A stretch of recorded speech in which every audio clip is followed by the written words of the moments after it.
বাংলাদেশের রাজনীতি একটা চরম উত্তপ্ত অবস্থার মধ্যে আছে। কিছু কিছু বন্ধু আমাদেরকে বলেন জামাত ইসলামী নির্বাচন চায় না, কারণ আমরা পিআর সিস্টেমের কথা বলছি। এটা নাকি ওনারা বুঝেননি।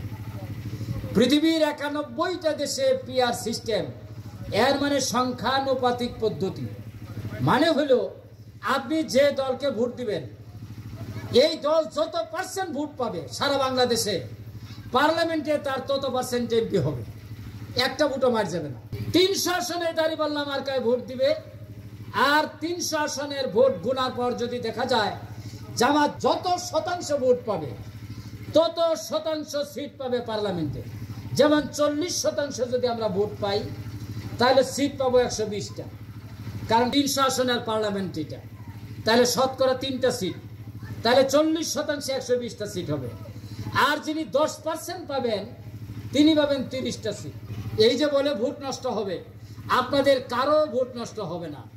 এই জন্য আমরা বলছি যে যারা জিতে, একজন জিতলো 1,51,000 ভোট পাইয়া, আর একজন হারলো 1,50,600 ভোট পাইয়া, মাত্র 400 ভোটের ডিফারেন্স। সারা বাংলাদেশে দেখা গেল প্রত্যেকটা সিটে 400-500 ভোটের ব্যবধানে 151 আসনে একটা দল সংখ্যাগরিষ্ঠতা পাইয়া সরকার গঠন করলো। তার প্রাপ্ত ভোটের পরিমাণ কত? 35%। আর তার বাইরে সব দল মিলে ভোট হইল 65%। তাহলে 35% ভোট 65%-এর উপরে আঙ্গুল ঘুরাবে, এটাই হইল বেইনসাফি। এই কারণে ইসলামী আন্দোলনের দল হিসেবে জামাত বলছে প্রত্যেকটা ভোটারের প্রতিনিধিত্ব থাকবে পার্লামেন্টে, কেউ বঞ্চিত হবে না। পিআর মানে সকল দলের প্রতিনিধিত্ব থাকবে, এইটা আমাদের বন্ধুরা মানতে রাজি না। কারণ আরেকটা কাজ করতে পারবে না, তখন আর কেন্দ্র দখল করতে পারবে না। কারণ যারা মাস্তান তারা বলবে যে টাকা খরচ করে লাভ নাই, যারা ভোট পাবে আর ভালো ভালো লোকেরা এখানকার এমপি হবে। আমার তো ভালো কোনো কোয়ালিটি নাই, আমি এমপিও হইতে পারবো না, টাকাও খরচ করব না, কেন্দ্র দখল করব না। সব দখল বন্ধ হয়ে যাবে, ভালো পরিবেশে মানুষ ভোট দিবে। এই জন্য পিআর মানে এখানে মাস্তানি বন্ধ, চাঁদাবাজি বন্ধ, কেন্দ্র দখল বন্ধ, সব ধরনের চাঁদাবাজিও বন্ধ হয়ে যাবে। জামাত নির্বাচন ভাঙচাল করতে চায় না।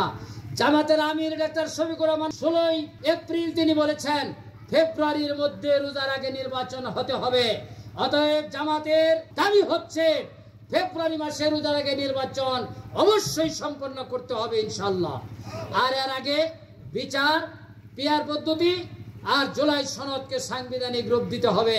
আমরা এর ভিত্তিতে আগামী দিনে দাড়িপাল্লা প্রতীক নিয়ে নির্বাচনে ঝাঁপিয়ে পড়বো ইনশাআল্লাহ। আপনারা যারা নির্বাচনে দাড়িপাল্লার পক্ষে লড়াই করবেন, এই এলাকার যতগুলো কেন্দ্র আছে প্রত্যেকটি কেন্দ্রে আমাদের বিজয় নিশ্চিত করতে হবে। যারা রাজি আছেন তারা হাত তুলেন। হে আল্লাহ, তুমি আমাদের হাতগুলোকে কবুল করো।